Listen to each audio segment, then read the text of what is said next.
Atentados, insultos, uma mudança de rumo nos democratas e muitos zigue-zagues. Agora nada disso importa. A eleição mais esperada do ano está aí e o resultado é absolutamente imprevisível. Por cá, o prato do dia é mesmo o Orçamento de Estado na especialidade e os portugueses não querem surpresas. A oposição já prometeu ajustes e ficam os avisos para que se mantenha o equilíbrio orçamental. Estes e outros temas estarão em análise no episódio 157 de Maquiavel para principiantes, um podcast do Jornal Económico da autoria do especialista em comunicação, Rui Calafate. Olá, Rui, muito bom dia. A primeira temporada do Orçamento de Estado para 2025 teve aqui algum dramatismo. O que é que podemos esperar para a discussão na especialidade? Olá, bom dia a todos. Estamos a gravar hoje segunda-feira. Se me permites, vou já dar o aviso. Vamos falar aqui, como é natural, fazemos a ordem habitual nacional, depois no internacional. Despacho os outros temas e deixo a América mais para tema um bocadinho maior. Portanto, Certo. aviso já para quem nos estiver a seguir. Ora bem, sim, este foi um orçamento em termos de aprovação, já não havia novidade nenhuma. Agora o grande drama parece ser o da especialidade, isto é, sobretudo o IRC, onde há um contrassenso total, porque, como tu te lembras, o PSD, o governo, foi uma das suas medidas, a sua proposta de menos 1% aceite pelo PS, só que o PS nunca gostou dessa parte do IRC, portanto o PS vai votar contra, apesar de viabilizar o Uhum. orçamento. Só como tu te lembras, a primeira proposta do PSD era de baixa de 2% do IRC. O que é que vai acontecer? O Chega vai apresentar uma proposta Chega que é de recuperar isso. 2%. E, portanto, o contrassenso é o PSD para manter esta tal aliança, digamos assim, do centro moderado com o PS, vai chumbar o seu grupo parlamentar. É provável A que própria chumbe na proposta. especialidade a própria proposta dos 2%. Exato. Portanto, isto é absolutamente caricato. Mas é o jogo da política e é assim. Agora, neste momento, o PSD escolheu o seu aliado, que é o PS, portanto, com quem dialoga mais, apesar de se bater por mais, por outras propostas, nomeadamente aquela que está acima da mesa, que pode encarecer pode pôr em causa o tal sustento orçamental de 0,3% do PIB, que tem a ver com o aumento das pensões. E, portanto, quer mais aumento das pensões o PS. Por isso, nós aqui o que eu tiro do Orçamento de Estado, em termos de debates, foi um passeio para o Luís Montenegro. Ele é um homem tarimbado, tem a experiência parlamentar. Acho que o gesto, digamos assim, mais em termos táticos, o posicionamento mais interessante foi o da Iniciativa Liberal por um motivo. A Iniciativa Liberal, como todos sabemos, vai fazer uma negociação para as autárquicas com o PS. Já está esse assunto em cima da mesa, não sabemos se vai ser caso a caso, quando eu digo caso a caso, de cada Câmara, ou se vai ser Exato. uma coligação a nível nacional. Portanto, ao ir votar contra o governo, este Orçamento de Estado, quer dizer o seguinte: não quer dizer que esteja fora, mas quer dizer que quer fazer valer o seu valor, bater o pé. Senão tornava-se um partido muleta como é o CDS e o PSD fazia o que quisesse da Iniciativa Liberal. Portanto, achei interessante o posicionamento estratégico do Rui Rocha. Depois, duas notas que eu acho importantes que vêm a dar conta, são duas sondagens, 2 dias seguidos do público, que foram importantes e que tinham a ver com isto, que era, em primeiro lugar, perguntaram aos portugueses, portanto, que é muito importante saber isto, mas eu sempre o disse, e graças a Deus nisso não falhei, segundo os portugueses, que era quem é que trabalhou mais para que houvesse esta viabilização do Orçamento de Estado, portanto, quem é que foi menos irredutível. E neste caso é tudo clarinho. Os portugueses dizem que 62% foi Luís Montenegro que se bateu mais pela viabilização do Orçamento de Estado e Pedro Nuno Santos apenas 21%. Portanto, ficou com a imagem colada de pessoa, portanto, mais irredutível e, portanto, mais colado Uhum. às suas propostas, aos seus interesses e, portanto, Luís Montenegro com isso. Sendo que nesta sondagem agregada esta sondagem foi feita entre o dia 17 e o dia 23. A segunda que eu agora vou citar. E, portanto, havia um crescimento do PSD para 33%, o PS cairia para os 29% e o que é curioso, porque reparem na data 17 a 23 foi na altura dos tumultos na Grande Lisboa, o que é verdade é que o Chega sobe de 14% para 18% o valor que teve em urnas. Significa que capitalizou toda esta proposta, onde se tentou situar ao lado da polícia, mas sobretudo, como eu disse, não é só ao lado da polícia, é ao lado da ordem. Isto é, a maior parte das pessoas queria tranquilidade, quer estabilidade, não quer este espetáculo. Claro que somos todos contra a morte de um cidadão, do Odair, só que também temos de estar, essa é a verdade, e temos que dar esta pequena nota. O professor Marcelo Rebelo de Sousa já foi àquela zona da Amadora, ao Zambujal, mas ainda não foi ao hospital visitar o motorista da Carris, que é um funcionário público e que não tem culpa dos tumultos dessa gente, que até agora ainda não foi presa, e portanto acho que era importante também. E por isso acho que são estas conclusões. Mas depois, Hum, antes de passar para os outros temas, digo já agora com certo. graça, na semana passada estava eu a gozar aí com um panhonha qualquer que tinha falado nas redes sociais sobre a questão de eu estar falado da hipótese do Carlos Moedas, que até agora não houve qualquer, que é Das uma hipótese. presidenciais. E lembras-te, na semana passada, até comentámos, bem, agora o António José Seguro vai voltar ao comentário político, até o Saldeiro, dão bastante bem com o Tosé, e portanto, e até disse, bem, olha, até podes facilitar o teu trabalho, até podes dizer que António José Seguro pode ser hipótese, não ponho de parte que António José Seguro seja candidato. Pois bem, na semana passada era o Expresso na Pois primeira era. página com o Carlos Manuelas. E esta semana foi o Público com a dizer António José Seguro avalia candidatura às presidenciais de 2026. Portanto, o que nós vemos sempre é tal coisa, hipóteses, estamos a ver o que é o mercado da política e, de facto, António José Seguro não é um cabo eleitoral fortíssimo, ainda há muita gente do PS que não lhe perdoa ter viabilizado o orçamento de Pedro Passos Coelho em 2011, mas é mais um candidato à esquerda e se calhar o melhor do próprio PS. Inclusivamente essa menção a António José Segura por parte de Pedro Nuno Santos até terá irritado alguns apoiantes de Mário Exatamente. Centeno.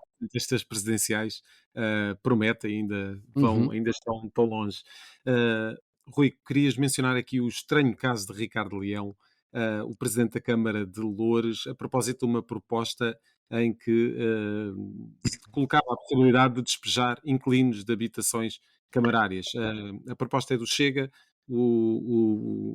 a Câmara associou-se e a polémica está instalada até dentro do próprio PS.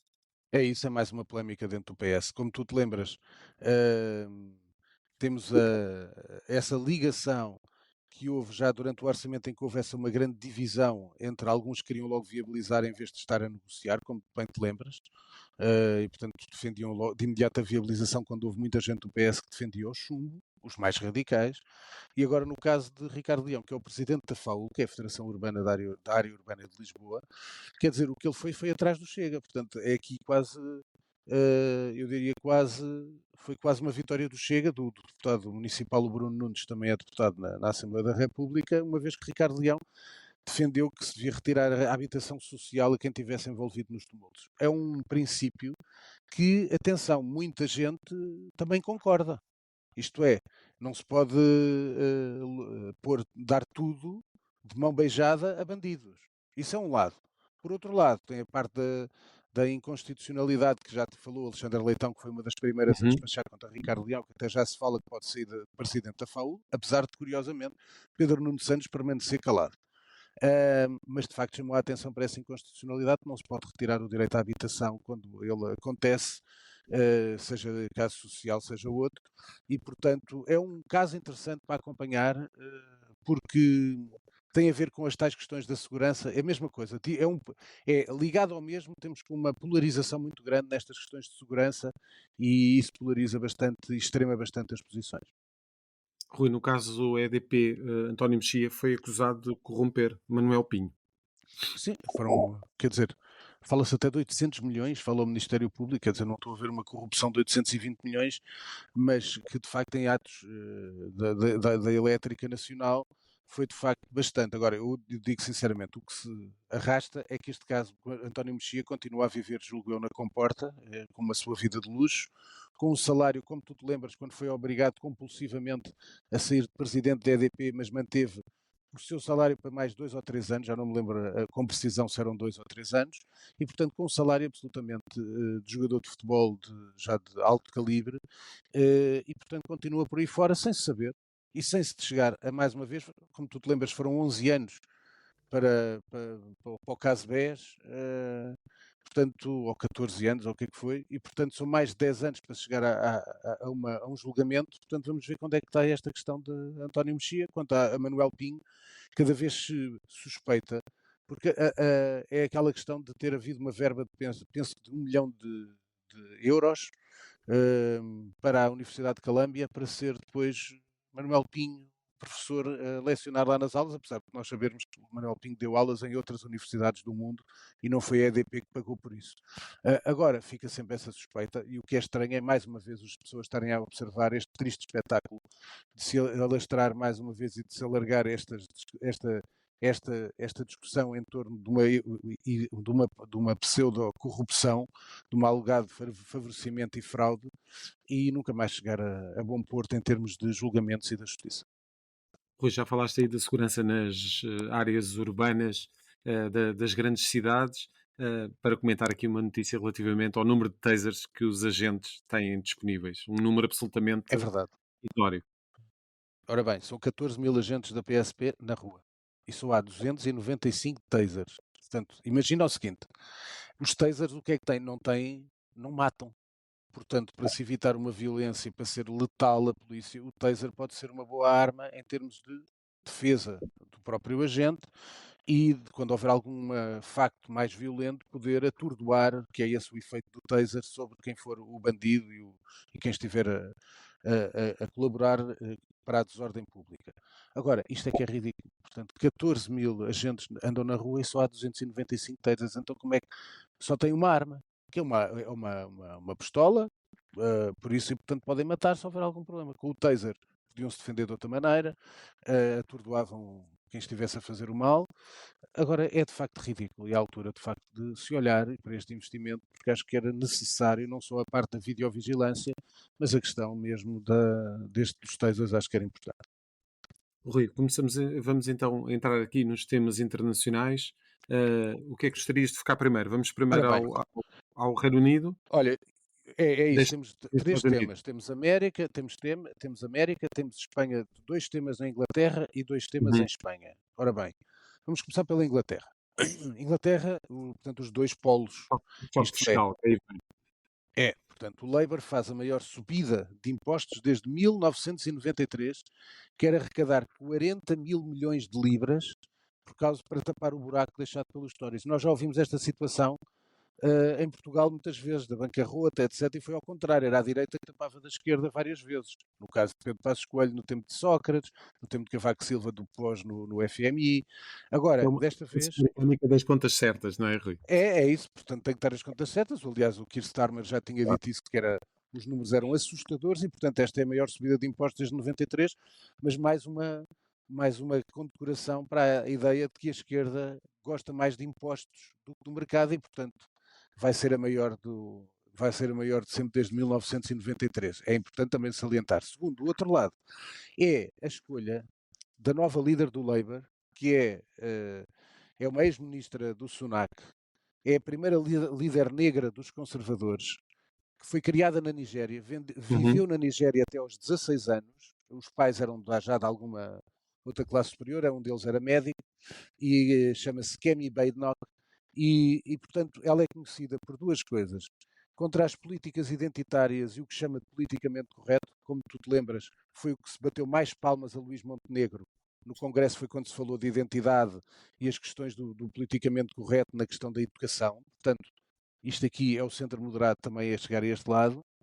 E depois é também conhecida por, apesar de ser mulher, uma feroz guerreira anti-wokeismo.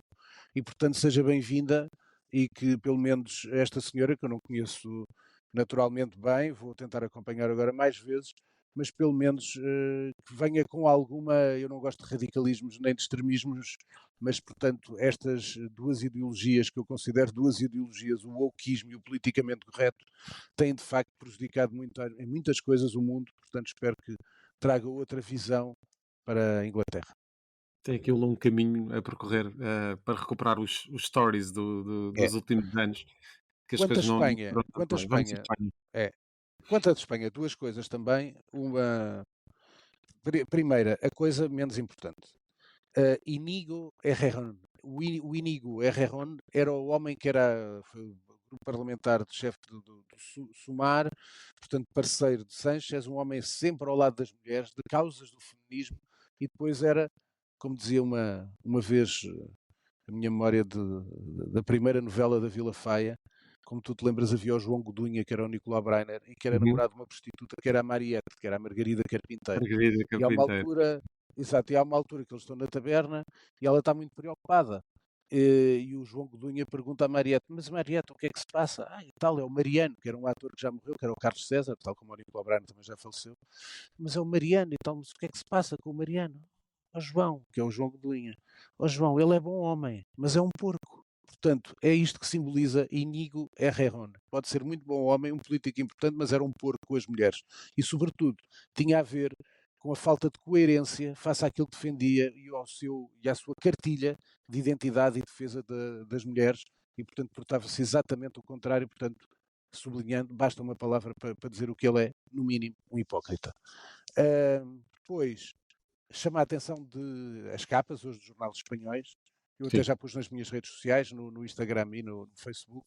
Esta, por exemplo, do ABC que tenho aqui na mão, que eu comprei os jornais, que eu quero só salientar o seguinte. O que se passou em Valência é, de facto, de lamentar, mas muito, muito, muito violento. A comunidade revoltou-se, mas vimos as duas imagens de dois homens completamente díspares. Um homem honrado, foi atingido pela lama, ele e a mulher. Aliás, há fotos abundantes Certo. da rainha Letícia completamente marcada pela lama. Mas o rei de Espanha, que foi mostrar solidariedade ao seu povo, deu a cara, falou com as pessoas, abraçou pessoas, foi insultado, chamaram-lhe assassinos, mandaram-no para a rua para sair de lá, mas deu a cara. E o que é que aconteceu com o outro homem, Pedro Sánchez, um cobardolas? Meteu-se no carro e foi-se embora.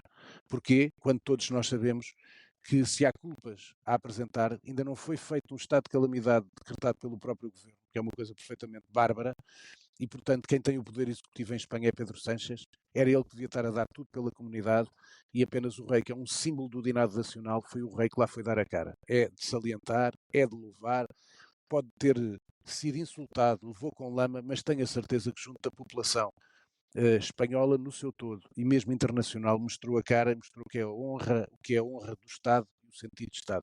O outro é um mero cobardolas, é um sobrevivente, mas com de facto níveis elevadíssimos de cobardia no seu sangue. E Uma agora vamos à polémica. América. Inclusivamente até chegou ao futebol Diz, com diz. uma polémica, estava a dizer que uma polémica que inclusivamente chegou ao futebol com os clubes da La Liga a acharem completamente impressionante como é que se iria jogar esta jornada da Liga com Exato, exato. tudo o que E aconteceu em Valência. só houve dois jogos da Primeira Liga cancelados, o resto continuou, e da Segunda Liga também alguns. Mas foi tudo, continua tudo como se nada fosse, portanto é Mas de facto salientar. e no jogo das eleições norte-americanas, Rui, É o que é isso, vamos que lá então. poderemos esperar? Vamos lá começar assim. Bem, eu quero já, volto a dizer o seguinte, uma coisa que já tinha dito, mas que quero dizer, que é, nós de facto agora vamos fazer já aquilo que tem a dizer. Vimos agora até ao final das eleições, falta um dia, temos a escolha entre tudo o que é o vácuo e todo o que é a disfuncionalidade. A disfuncionalidade de Donald Trump, que todos nós já sabemos, foi zigue-zagueando toda a campanha. Com alguns disparates, mas depois com duas manobras que eu acho que considero fantásticas. Foi a questão do McDonald's e a Uhum, outra foi depois de Joe Biden, completamente decrépito, ter chamado lixo e ter tirado o fogo depois daquele humorista no comício do Madison Square Garden, em que chamou lixo aos porto-riquenhos. Aquele disparate de Joe Biden em que fez depois Donald Trump no Wisconsin, penso que em Milwaukee, a andar num carro de lixo e com o fato, o colete refletor dos uhum. funcionários do lixo, portanto é uma coisa que toca nas pessoas. E por isso, do outro lado, o vácuo. O vácuo porque agora já acho que todos viram. Se eu vos perguntar, digam-me lá uma ideia de Kamala Harris até agora, vocês vão dizer zero. Muitos sorrisos, mas é sobretudo uma candidata fraquíssima. E quem te viu que ela era uma candidata fraca, tem que se dizer a verdade, foi Joe Biden, que nunca lhe deu qualquer protagonismo enquanto vice-presidente, e agora percebemos porquê. Depois uma nota, as chancelarias europeias desconhecem perfeitamente o que é Kamala Harris. Porquê? Ela só conhece da Europa Polónia e Roménia. Ela não conhece a Europa. E, portanto, há um desconhecimento total, sabemos mais ou menos as linhas, ambos são protecionistas. Portanto, para a Europa será sempre mau, sendo que para os Estados Unidos, sendo que com Donald Trump pode haver, por exemplo, um esgotamento e quase uma perda de identidade da própria NATO. Como tu te lembras, já quando era presidente dos Estados Unidos, a NATO apagou-se muito. Cresceu agora com Joe Biden por causa da questão da Ucrânia, portanto pode sobrar para nós o pagamento do apoio à Ucrânia, porque eu não estou a ver os Estados Unidos com Trump continuarem a meter dinheiro sem fim na Ucrânia. Quero salientar uma coisa que o politicamente correto esqueceu muitas vezes. É que fala-se do apoio, do apelo contra o medo de Donald Trump e contra a democracia de Donald Trump. Eu quero chamar a atenção de uma coisa, acho que todos estão lembrados. Donald Trump foi presidente dos Estados Unidos entre 2016 e 2020. Acho que todos se lembram que nunca vi durante esses 4 anos qualquer atentado à democracia enquanto ele foi presidente dos Estados Unidos. O que aconteceu e que maculou a sua imagem foi evidentemente ele não ter reconhecido a derrota eleitoral em 2020 face a Joe Biden e depois ter instigado a invasão do Capitólio. Isso marcou. Agora, enquanto foi presidente dos Estados Unidos, acho que foi melhor do que mau. Esta é a realidade. Pelo menos em paz, houve paz total. Nunca vimos o espetáculo degradante que temos tido com a Ucrânia e com Israel. Agora, está tudo em aberto. E está tudo em aberto em vários nos swing states. Depois agora houve uma sondagem este sábado, não sei se viram, aliás nem foi publicado nos jornais portugueses, em que no Iowa, que é um estado que já estava dado como certo para os republicanos, Kamala Harris está 3 pontos à frente, 47-44, sendo que as sondagens, nós estamos a viver um empate perfeito, porque há empates nas sondagens estaduais e há empates a nível nacional. Portanto, mesmo nos swing states, as margens de erro andam tudo na casa de 1%, 1,5%. Portanto, tudo pode acontecer, a verdade é esta. Sabendo já nós que Donald Trump vai sempre dizer que ganhou. Isso aí já sabemos. Portanto, Sim. aliás, chamo-vos a atenção, pouca gente está a acompanhar este problema, é que todas as estruturas estaduais de campanha e em muitos estados, nos counties, portanto, nos condados maiores, para lá das estruturas de campanha própria que existem de todos os candidatos, as estruturas de campanha são acompanhadas por batalhões de advogados. Exatamente para preparar o day after. Para poder haver uma batalha legal, como vocês se lembram, foi a mais famosa, o que aconteceu em 2000 entre W. Bush e Al Gore, que depois foi dada a vitória a W. Bush, depois de uma grande confusão, como vocês se lembram, teve que haver recontagens, etc. Portanto, e há cada vez mais esse cenário de poder haver empate. O que chama a atenção também para vocês, que ainda não ouviram falar disto, imaginem que há um empate no colégio eleitoral. Como é que se resolve?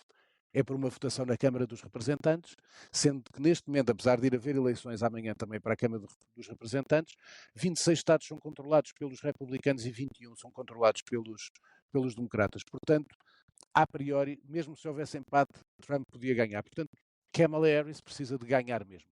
E há aqui um caso, e há um estado que eu vos chamo a atenção para vós, que é um caso exemplar, que é o caso da Geórgia.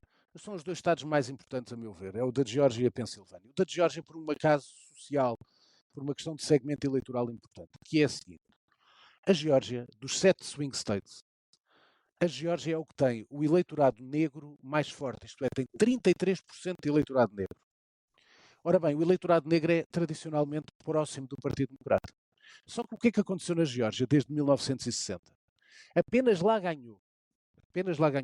Em 1976, Jimmy Carter, porque era oriundo da Geórgia, ganhou Bill Clinton em 92, mas depois perde em 96, quando é reeleito e se candidata. Barack Obama, negro, não ganhou nenhuma das duas vezes. O Barack Obama ganhou. E depois Joe Biden ganha com 11 mil votos em 2020. Portanto, o que é que eu quero dizer? Está a haver neste momento um movimento eleitoral que é o homem negro, que habitualmente poderia votar democrata, está a mudar-se para Trump. Por umas questões até de misoginia, porque não se reconhecem em Kamala. Agora, há este nodo. Portanto, se na Geórgia, se Kamala Harris ganha na Geórgia, é um sinal que pode acontecer, pode haver uma mudança, uma viragem democrata depois nos outros swing states. Sendo que, não vos quero estar aqui a incomodar mais, não se esqueçam que estas eleições vai ser à noite, vão ser logo à noite, amanhã à noite, só que posso dizer que está programada sessão eleitoral noturna. Eu vou acompanhar as eleições dos Estados Unidos na CNN e está pelo menos até às 7 da manhã. Portanto, e acho que não será tudo decidido na própria noite. Portanto, mas ficam aqui as minhas sugestões. Vais ficar aí com um jet lag bastante pronunciado. Sim, eu odeio isso. Eu odeio deitar-me tarde. Mas enfim. Olha, vamos Rui, às sugestões então. deixa-me mostrar as Sugestões. tuas sugestões Olha, culturais anuncia-se para esta semana, mais uma vez. uma anuncia-se, pá, uma série que eu estou um documentário que já foi avançado no Festival de Séries de Cádiz, uma série de documentário sobre a reconversão de Mário Conde. Mário Conde, o grande banqueiro espanhol que foi ídolo de uma geração em Espanha e ícone do desenvolvimento de Espanha. Portanto, é uma das séries que eu de certeza que vou ver, porque eu gosto muito da figura de Mário Conde. Segundas, mais três coisas ligadas à televisão. Sugiro o documentário sobre o John Williams, criador de grandes músicas de Hollywood, nomeadamente todas as bandas sonoras do Steven Spielberg, que está na Disney Plus. Disney Plus, portanto faz um favor de ver que acho que recomendo. E por último, na Netflix, por último não, penúltimo, na Netflix, Moon Age Daydream, na Netflix, é sobre o Ziggy Stardust e David Bowie na televisão. Portanto, também recomendo dois documentários de música, podem espreitar. Por último, volto a chamar, já pus nas minhas redes sociais, já vi os 6 episódios que estão disponíveis. Uma das melhores séries do ano, não é a melhor, porque para mim a melhor série do ano é o Replay, mas uma das melhores séries do ano, Penguin, na HBO Max, não tem nada a ver com o universo, só tem aquela personagem, passa-se um bocadinho em Gotham, mas o resto é puro Sopranos. Quem tem saudade dos Sopranos, faça o favor de ver. Quanto a livros, eu vou desta vez só, eu comprei mais livros, mas vou só citar aqueles que já pus em destaque nas redes sociais, foram os 5 livros que eu fui buscar ao Corte Inglês. Isto, portanto, está em Espanha, quem quiser encomenda, eu recomendo todos estes livros. De um dos grandes escritores turcos que se chama Zulfo Livaneli, A Lomos del Tigre, é sobre um dos grandes sultões que governou durante 33 anos, de 1876 a 1909. E depois, como é que é a sua saída do poder e como é que convive sem o poder. É fascinante esta história. Depois, uma personagem que eu tenho um grande fascínio também, do Francis Drake, portanto, o pirata que colaborou contra a invencível armada de Filipe II, o corsário que desafiou o Império. É sobre Francis Drake, recomendo. Depois, já ganhou o Prémio Planeta há 2 anos, e o nome chama-se Carmen Mola, mas como sabem, Carmen Mola é um grupo de homens que escreve alguns dos melhores policiais espanhóis, ganhou o Prémio Planeta. Este é o Clã, é o último que saiu agora, está em primeiro lugar em Espanha nas vendas, portanto é um policial, está aqui para eu ler. Depois, uma das coisas que me interessa, que eu já tinha lido sobre este livro e que, portanto, comprei, da Adela Cortina, Ética ou Ideologia da Inteligência Artificial. Portanto, vejam isto, depois está em espanhol, depois vocês traduzem, mas já é os títulos que eu estou a dizer. E por último, já que falei da cobardia do Pedro Sánchez, este é um livro que eu já tinha encomendado há algum tempo, de um senhor chamado Pio Moa, o PSOE na história de Espanha. Portanto, o Partido Socialista Operário Espanhol, a história do PSOE e a história de Espanha, portanto, um livro magnífico, a história dos últimos 100 anos do PSOE em Espanha. Portanto, e toda a Espanha. Portanto, acho que só deixo aqui umas boas sugestões. Por último, pergunta da semana, para eu ir à minha vida. Uhum. Pergunta da semana é a seguinte: não sei se sabem, no dia 1 de novembro fez 90 anos que foi criado o Parque Florestal do Monsanto. E a pergunta que eu deixo é: quando é que voltamos a viver como deve ser o Monsanto? Esteve uma altura que teve completamente. Eu vivi muito a minha infância no Parque do Alvito, brinquei lá com os meus pais. Como tu sabes, era várias atividades esportivas lá, brincadeira, etc. Ping-pong, tinha mesas de ping-pong, coisas para jogar basquetebol, etc. Badminton, tinha uma rede gigante. E agora, houve ali uma altura com Pedro Santana Lopes que se reergueu o Monsanto e depois nunca mais falou dele. Aliás, eu passo por lá às vezes quando fujo ao trânsito para ir para a CNN e aquilo está a zonas que eu, sinceramente, se aquilo começa a arder ali, aquilo está completamente ao abandono. E há zonas e espaços completamente ao abandono. Acho que é tempo de viver Monsanto como deve ser. Muito bem. Obrigado, Rui. Até para a próxima semana. Fechamos assim uma QVL para principiantes. Ouça e acompanhe este podcast no Spotify, Google Podcasts e Apple Podcasts. Este é um programa da autoria de Rui Calafato, conta com a condução de José Carlos Lourinho e o cuidado técnico é do Nuno Braga. A música está a cargo de Caspa. Está fechado o manual desta semana.